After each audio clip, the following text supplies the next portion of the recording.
Nasa shopping center kami. Mga sirado pa yung iba bukas na.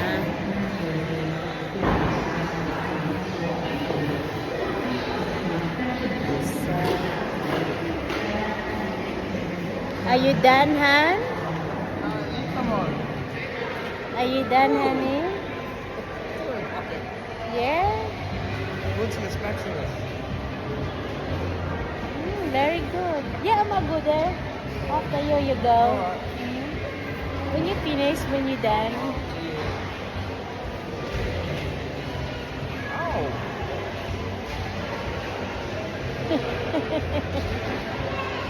So, we're just in the shopping center. Nag-aantay ng food court para makakain ng breakfast. Ang pangit ko, wala akong lipstick, walang suklay, walang makeup, lahat wala talaga. Wala. Pero okay lang. Yan, Kmart.